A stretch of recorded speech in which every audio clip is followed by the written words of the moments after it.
Welcome back to the Opel Manta suspension project. It's been a lot of work so far, but I finished the front end in the last video and that turned out awesome. If you haven't seen it, what are you doing? Go watch that one. Actually, the episode right before this one was the torque tube rebuild. I didn't know at the time that I was going to split this into two different parts, so check that one out too for some relevant information. But if you're here for the rear end rebuild, well, that's what's happening in today's video. Going to be installing some new lowering springs, same brand as the ones in the front, yellow Coney shocks, and of course refurbishing, cleaning up, beautifying, rebuilding the axle, miscellaneous components, installing new polyurethane bushings, and hopefully getting this whole back end button up. And by the end of this video, I hope to actually be able to set this car on the ground for the first time in months. So, exciting stuff. Let's get going.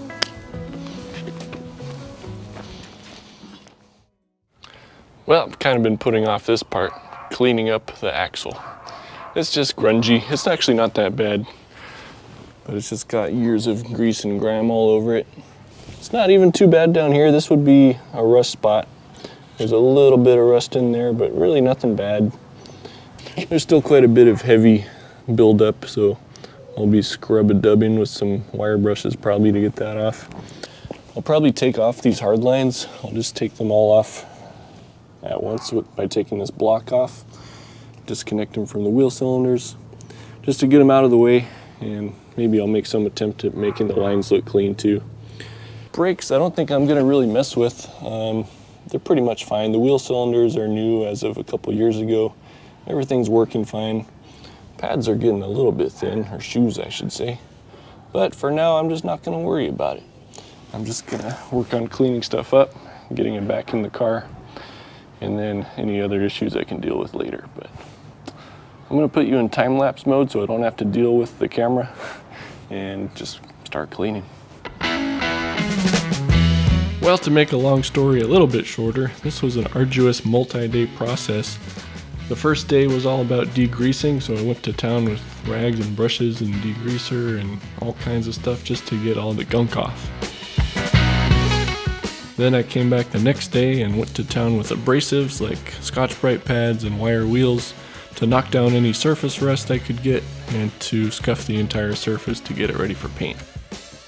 Then I wiped it down with wax and grease remover and gave it a coat of Rust-Oleum Rust Reformer. Should be a good base layer that's matte black, and it's supposed to convert rust into a paintable protected surface.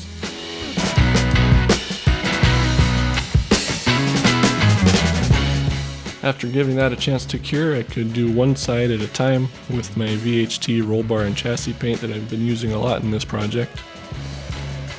3 coats on one side, then I let it sit for a couple days, then I could come back, roll it back out of the shed again, flip it over, and do the other side.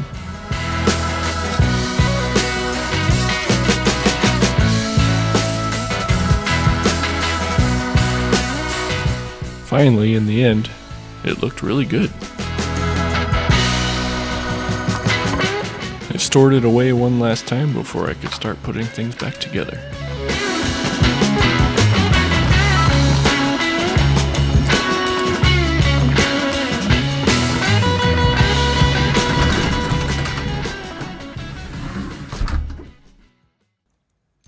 A few days later, I got it back out and prepared to put the cleaned up brake lines back on. This one bolt holds this bracket, which I cleaned up and painted. It goes right back on the way it came off.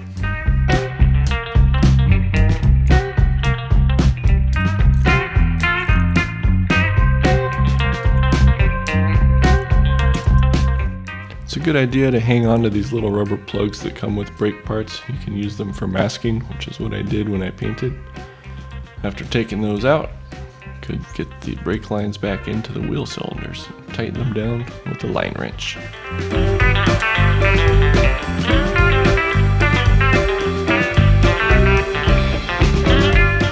Amazingly, these rubber isolators were still intact on the brake lines, so I just put them back into the tabs where they go and tap them down for a nice secure fit.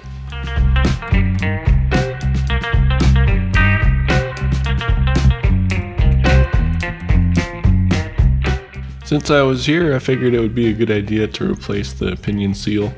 It's always a good idea to compare the new one with the old one before you take it out. Make sure it's the right size.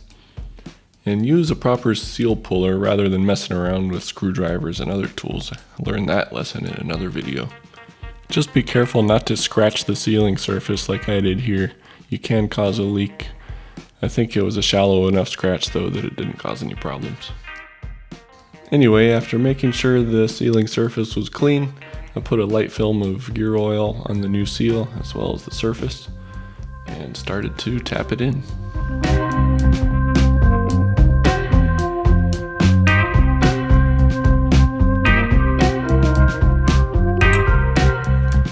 This is one of the adapters from my ball joint separator kit that you may have seen in an earlier episode.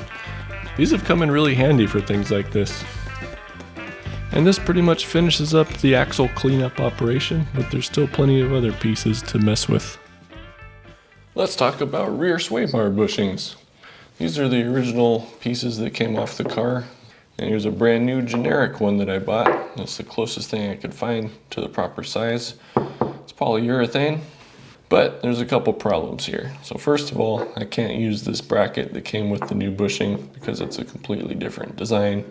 Wouldn't fit into the axle because this one is designed to hook into a slot here and then bolt in there. And it's close. This is about the same width. I know it doesn't look like it, but those ears are a bit fatter and the height is about the same. But as you can see in this shot, the width this way is a lot wider, and that's the problem. So in order to solve this problem, I got out this abrasive wheel and started grinding material away. I was trying to be careful to be even on both sides, but it's a little tricky. Throughout the process, I was always checking the measurement so I would know when to stop, and always test fitting it in the brackets. Once the size was about right, I could square it off with a file. And I also had to take off a little bit of those ears so it would be the correct width. After a whole bunch of painstaking work, I got both of them to fit nicely in their brackets, which as you notice have been replated at this point. I wanted these to be a slightly snug fit so there wouldn't be any play in them, and I think I achieved that result. Once that was all figured out and the sway bar was cleaned up and repainted in a similar fashion to other things I've done, I was ready to put these bushings on. Using the same Teflon grease as all these other polyurethane bushings, I put some on the bar first, and then attempted to spread open these really hard bushings and get them started on the bar.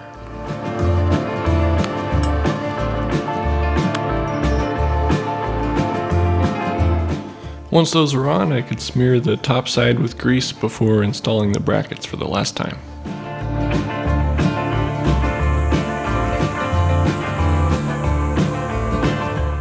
And of course, the same thing on the other side.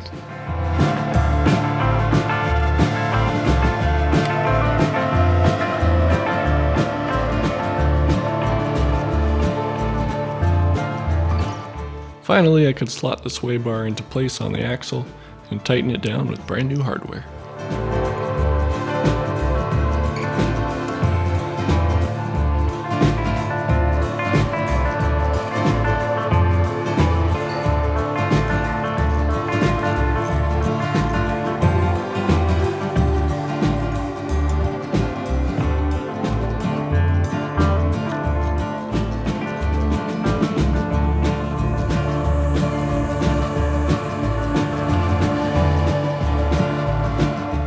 Next I could install this little doodad. This is the special piece where the Panhard rod attaches to the axle. It's one of many different things that I got re-zinc plated.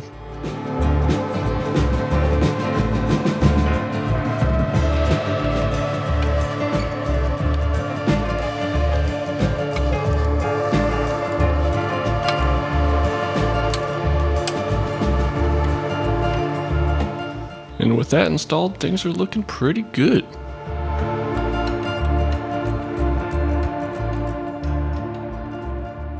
Alright, I'm just about ready to install the new bushings in my trailing arms. Of course, they're all cleaned up and repainted. These are new polyurethane bushings, and they did come with their own hardware, but it's Imperial SAE stuff, and it's not quite the right size for the car. So rather than drilling out the holes in the car, I decided to restore my original inner sleeves and bolts, and I got new nylock nuts just to make sure they'll hold the torque. And other than that, this should be easy. Just coat them in the special Teflon grease that comes with them, all sides, inside and out, and they'll just press right in. This process is getting pretty familiar by now. The only thing you don't see in these shots is when I go inside to press them together with the vise. In some cases they were too hard for me to do by hand. But in the end, here's the result. Looking good. And with that, we've reached an exciting turning point. I can roll this axle out of the shed for the last time, attach the trailing arms to it, and use those to attach the axle to the car. This is a much smarter method than the way I took this out, since these will guide the axle into place. As always, be sure to grease these bushings anywhere they're going to be contacting something else and moving. But with that, I could torque these on.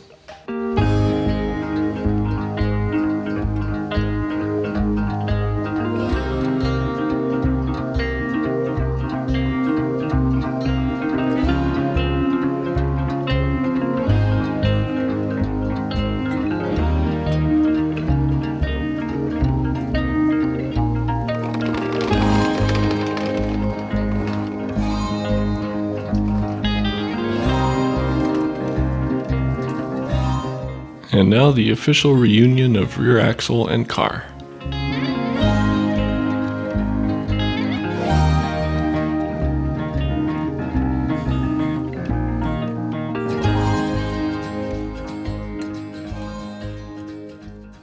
Just a quick comparison between the old and new springs.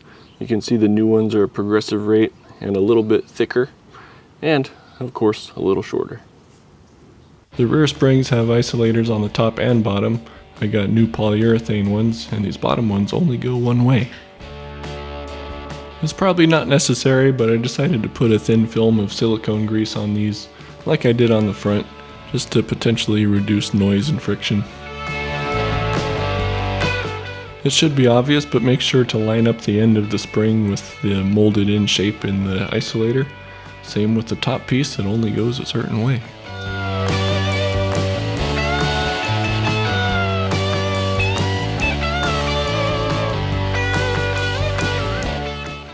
This part was a little bit tricky because I was just working by myself in the driveway.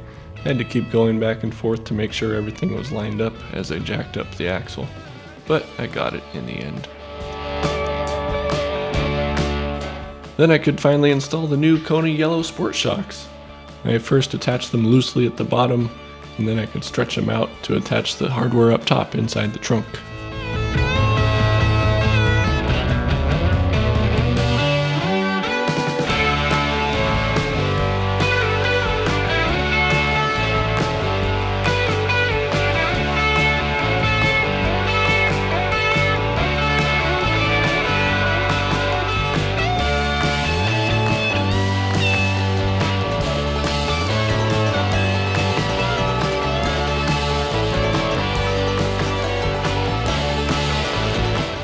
Once the top was done, I could tighten the lower hardware to its specified torque, and then repeat the same thing on the other side.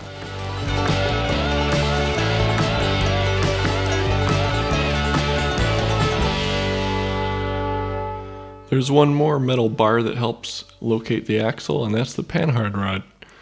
I had also cleaned it up and painted it, and here I am installing the new bushings with my vise, after greasing them up, of course. One side gets an inner sleeve, while the other side will slide over that special stud that we installed on the right side of the axle.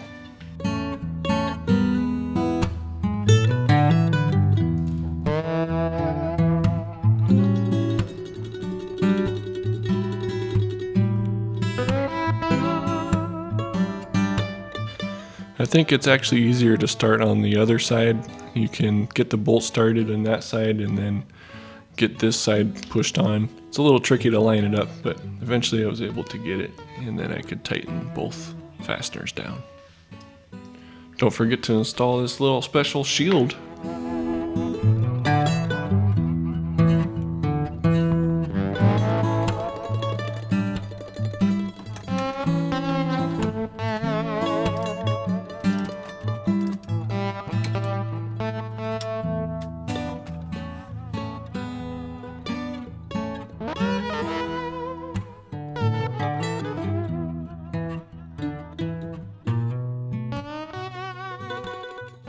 Here's all the new and refurbished stuff for the rear sway bar. All that hardware is original from the car. I just had it re-zinc plated. You saw that in an earlier episode.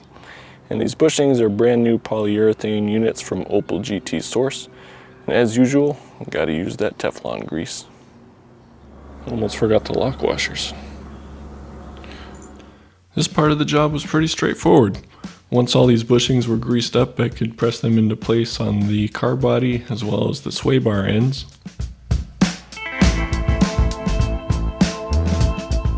And then these little inner sleeves that I saved from the original bushings could be pressed into place.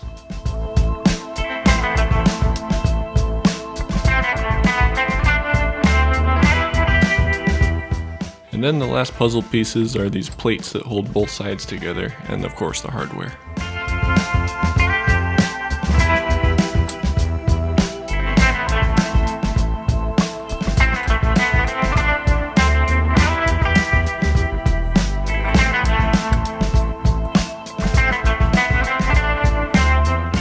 Once the first side was done, it was a little easier to do the second side.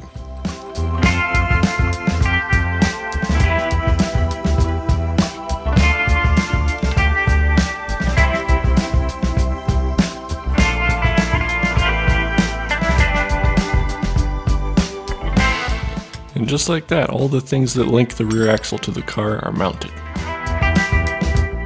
It's finally time to reinstall the torque tube. These are the original triple square bolts and brake line bracket, and it takes this special tool to install them.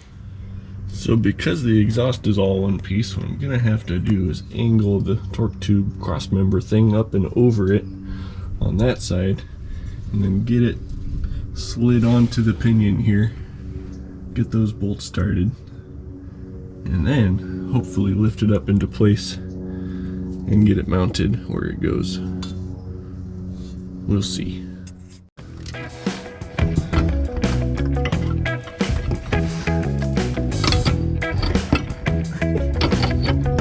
Oh, there she goes.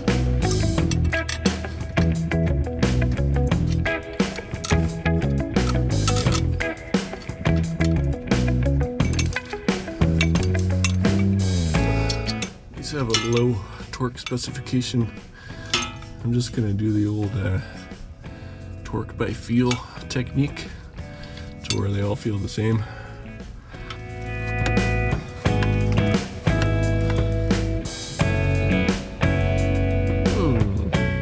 So to make a long story short here, I got this little scissor jack out to help raise the torque tube cross member up into place. There's probably a better way to do this, but this worked just fine. My buddy Derek over there stopped by to help spot the other side, even though he had no idea what was going on. We figured it out. Oh, it's close. Oh, maybe? Yep. Oh, right on. Started. All right.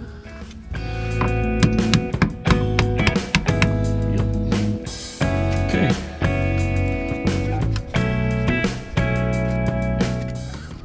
I'll just try to get that snug for now. You're supposed to torque these with a load on the suspension, so I might try to set it on the wheels before I torque that.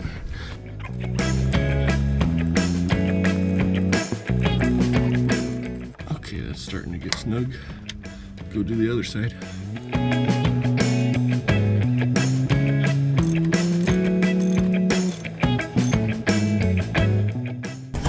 I'm gonna bolt the wheels on really quick and set the car down on its own weight and then torque those.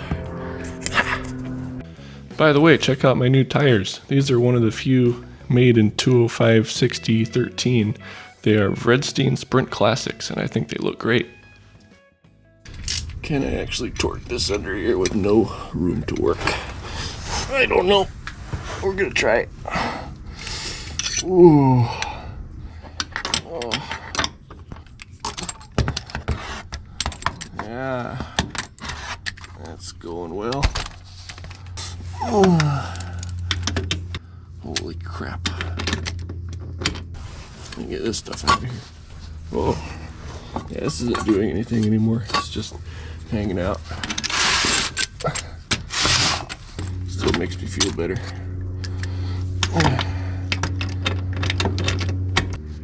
Oh, ow, right next to my ear. That was a bad idea. Cool. This is really good for your health, doing this kind of work, you know. Oh, that's all? Okay. That's 32. Beautiful. One more to go. Oh, we got her. A little extra just to make up for that extension. Feels pretty decent.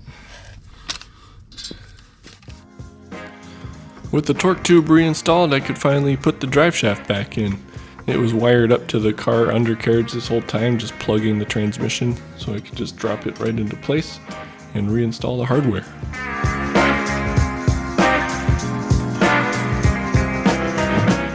While these U-bolts are restored originals because they're kind of unique, I definitely needed these brand new retainers because the old ones were shot. I also got some new nuts just because.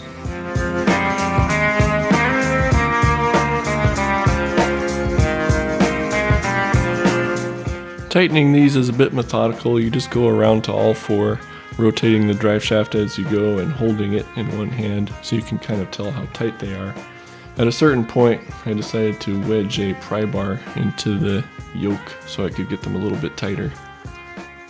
Once all four nuts were nice and snug, I could gently hammer over these tabs to make sure the nuts don't back out and cause the drive shaft to come out and pole vault the entire car and roll over several times and kill me in a horrible fiery accident. Perfect.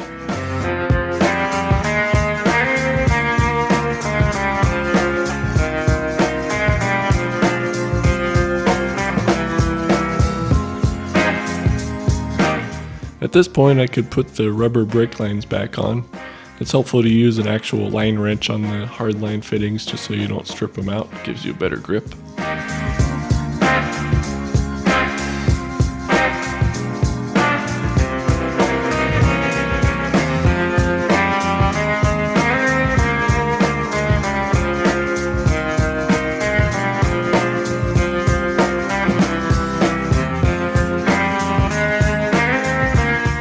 And then I could finally reattach the parking brake cable to the drum shoes. Don't forget this little plastic fitting. It goes in as shown. It's a little bit fiddly, but the parking brake cable hooks onto this little hook as part of the assembly. Built into the undercarriage are these nice little holders on either side. Once those are in, just make sure the little rubber dust boots are in place. Then I could attach the equalizer. At this point it would be a good idea to barely attach it and then check the adjustment of the brake shoes. On this car they are manually adjusted by bolts on the backside of the drum. So just make sure they are barely rubbing the drum when you spin it by hand before you tighten this equalizer down. The axle housing has these nice little clips built in where you can put the rubber sleeves of the parking brake cable. And the last touch is going to be the springs. I love the little finishing touches like this, and it's another reason I'm glad I sent a bunch of my stuff to get replated. These are original springs and it's really cool to see them in brand new shiny condition. This was also a good reminder of how glad I was that I documented things before I took them apart, because I almost forgot which holes the springs went in. So everything went pretty smoothly in the end.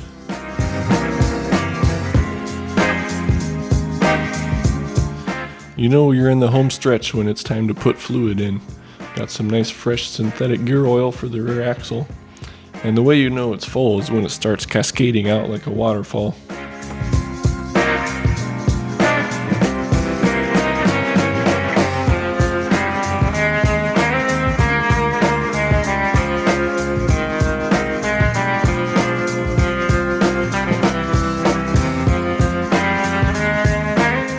Well, so close to being done, I'm about ready to bleed the brakes, but then all of a sudden, the sky just started crying. This doesn't happen very often in California.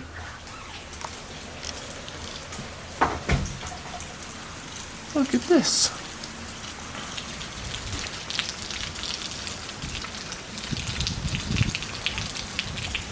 Really gonna miss my tight schedule that I've set for myself. Not really. I'm just gonna watch Netflix for a couple days and then get back to it. Okay. Here's some fluid.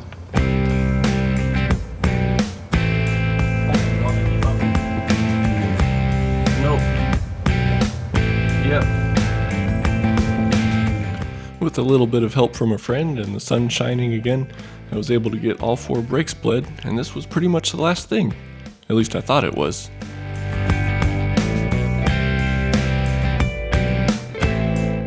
I've developed a bit of a philosophy on projects like this to almost expect something to go wrong. And all this time I've been doing the rear end, it's been going smoothly, but in the back of my head I was wondering, okay, what's gonna be the thing? Just found it. It's the exhaust. As I may have mentioned earlier, when this exhaust was done about 13 years ago, it was all welded together as one continuous piece. So I was trying to be strategic about how I got it back in here. I got it looped over the axle when I installed it, and I thought I had the front in position, but I wasn't fully thinking about it enough, and it's still under the sway bar. It needs to go over the sway bar. So I think I'm just going to do the right thing and saw it in half.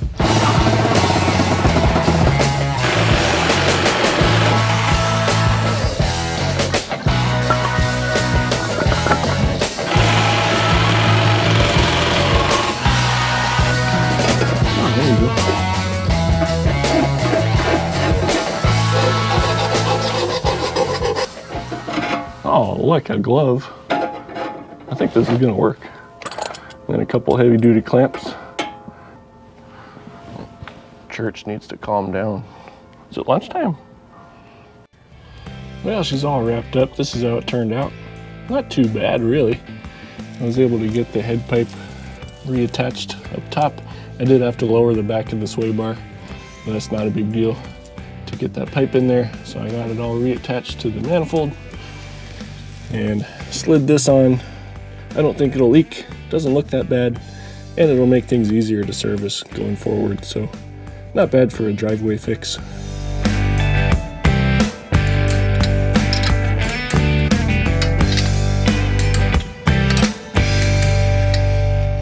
Finally, with all of that done, it was time to put the car on the ground for the first time in 7 months.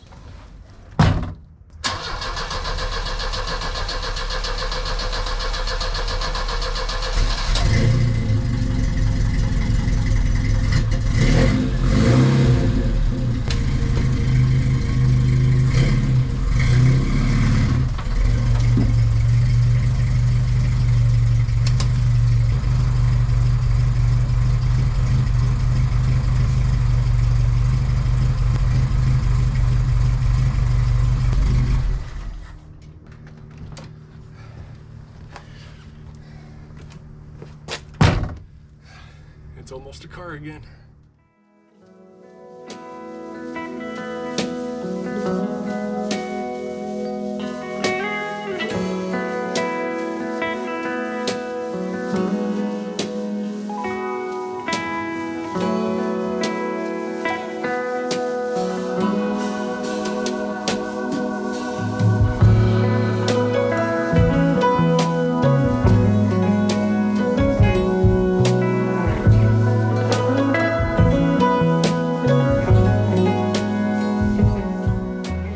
Well, it's kind of hard to believe, but I think I'm done with this entire project.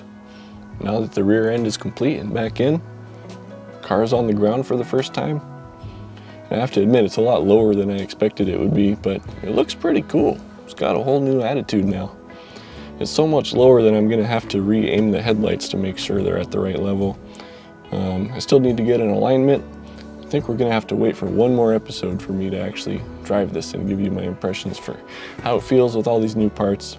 And I'd like to do an episode where I just summarize the entire project in a shorter form where you can see it from beginning to end and how it is now, the glorious conclusion to this whole series. I think I'm gonna like it, but we'll see. We'll have to drive it and find out. But again, thanks for following along. Like and subscribe, comment, do all the things. I don't know. Anyways, see you next time.